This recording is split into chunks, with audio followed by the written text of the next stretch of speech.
जय हिंद। मेरा नाम है अनुल और आप सभी का स्वागत है इनफाइनाइट आईक्यू पे।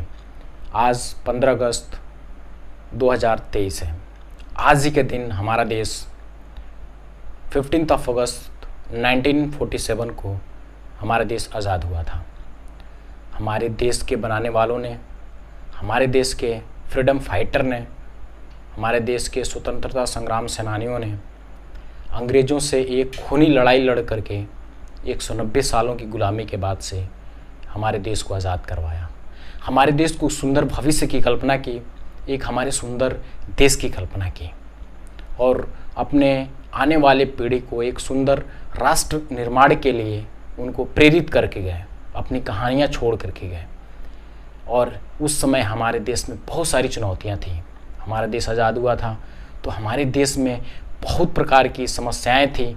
हमारे देश के लोगों ने, हमारे देश के बनाने वालों ने उन चुनौतियों को स्वीकार करते हुए और हमारे देश को एक सुंदर राष्ट्र बनाने की कल्पना की।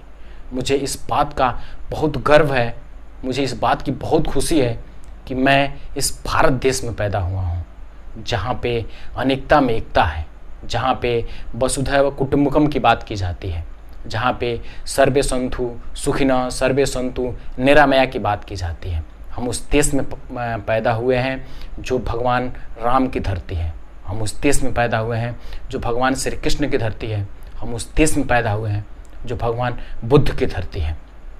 हमारा देश इतनी विविधताओं का देश है, इतनी डाइवर्सिटी का देश है कि यहाँ पे हर तरह के लोग, हर धर्म के लोग, हर जाति के लोग, हर पंथ के लोग, हर विचारधाराओं के लोग इस खुशी से इस डेमोक्रेसी में रह रहे हैं। मुझे बहुत गर्व की बात है कि हम भारत देश में पैदा हुए हैं। हमें सारे देशवासियों को बहुत गर्व होना चाहिए कि इस खूबसूरत देश के बनाने वालों ने कितनी अच्छी कल्पना करके इस देश के लिए सर्वोच्च बलिदान दिया और हमें एक देश दे करके गए और कि हम लोग इस देश को और आगे ले करके जाएं और अपनी आने वाले पीढ़ी के लिए, आने वाली जनरेशन के लिए हम एक अच्छा देश बनाएं। आज भी हमारे देश में बहुत सारी समस्याएं हैं। हम बहुत सारी समस्याओं से आजकल जूझ रहे हैं। आज हमारे पास अशिक्षा की, गरीबी की, भूखमरी की, स्वास्थ्य की और बहुत सारी समस्याएं हैं। हमें उनसे लड़ना है। हमें एक हो करके उन सारी समस्याओं से लड़ करके अपने देश को विश्व गुरु बनाना है, क्योंकि हमारा देश पहले विश्व गुरु कहा जाता था। हमारे देश में भारत से लोग पढ़ने आते थे, शिक्षा ग्रहण करने आते थे और उसी पथ पे हमको आगे चलना है। ये संकल्प लेना है कि आज 15 अगस्त 2023 का दिन है। आज़ाद हुए हमें 77 साल हो गए। हम आज़ादी के 75वें साल को सेलिब्रेट कर रहे हैं, लेकिन आज भी हमारे पास बहुत सारी समस्याएं हैं। हमारे देश में, हमारे देश के बनाने वालों ने ऐसा संकल्पना नहीं किया हुआ कि हमारे देश में कुछ ऐसी घटनाएं हो जाती हैं जो पूरे देश के दिल को दहला देती हैं। हमें इन सारी समस्याओं को ख़त्म करके एक मिल करके एक राष्ट्र निर्माण की बात करनी है, तभी हमारा देश आगे जा पाएगा। जो हमारे देश के बनाने वालों ने, हमारे देश के सर्वोच्च बलिदान देने वालों ने जिस राष्ट्र की कल्पना की थी, वो राष्ट्र बन पाएगा। आज हम इस महापर्व को सेलिब्रेट कर रहे हैं।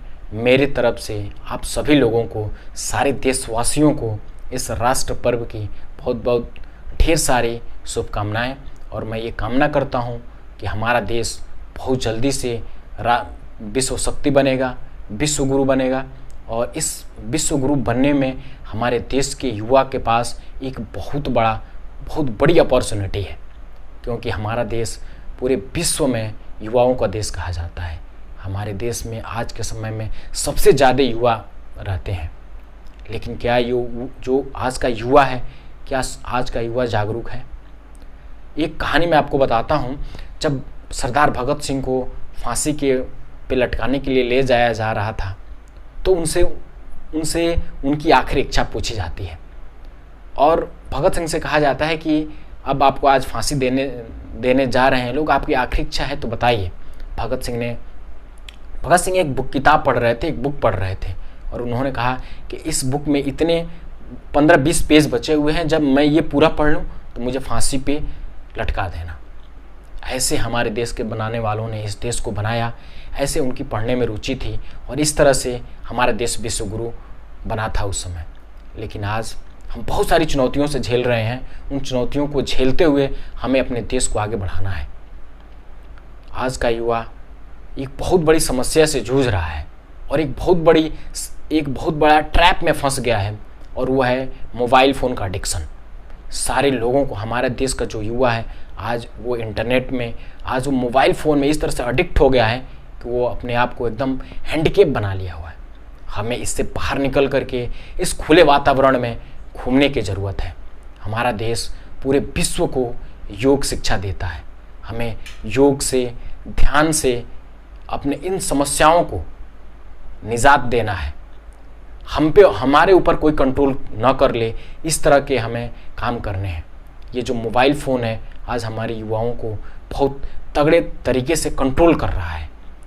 तो हमें इन सारी चीज़ों से बाहर निकल करके अपने राष्ट्र निर्माण के लिए और अपने देश में जो भी समस्याएं हैं उनसे निजात पाने के लिए हमें काम करना है। और जो भी हमारे देश के लोगों ने, हमारे देश के पूर्वजों ने जो जिस देश की कल्पना की थी, उस देश को बनाने के लिए हमें काम करना है। हम सब लोगों को पेड़ लगाने हैं। आज हमारा वातावरण प्रदूषित हो रहा है। आज हमारे देश से, आज हमारे इस पृथ्वी से बहुत सारे ऐसे पशु पक्षियाँ हैं जो एक्सटिंक्ट हो रही हैं, जो विलुप्त हो रही हैं। हमें उनको बचाने का काम करना है। हमें पानी को स्वच्छ साफ़ करना है, हमें गंदगी को साफ़ करना है, हमें हवा को साफ़ करना है। नहीं तो आने वाली जनरेशन हमें क्या कहेंगे। हम अपने पूर्वजों को याद करते हैं, और आज के दिन ही क्यों याद करना, हमें उनके बारे में हमेशा पढ़ना चाहिए, हमेशा याद करना चाहिए और अपने आने वाली जनरेशन को उनके बारे में बताना चाहिए। लेकिन आज हम इन चुनौतियों से, ये जो हमारे आसपास सारी प्रॉब्लम है, इन प्रॉब्लम से अगर हम नहीं लड़ेंगे, इन प्रॉब्लम को सॉल्व नहीं करेंगे, तो हम आने वाले अपनी जनरेशन को क्या जवाब देंगे, क्या बताएंगे कि इस खूबसूरत देश को हमने नहीं बचा पाया।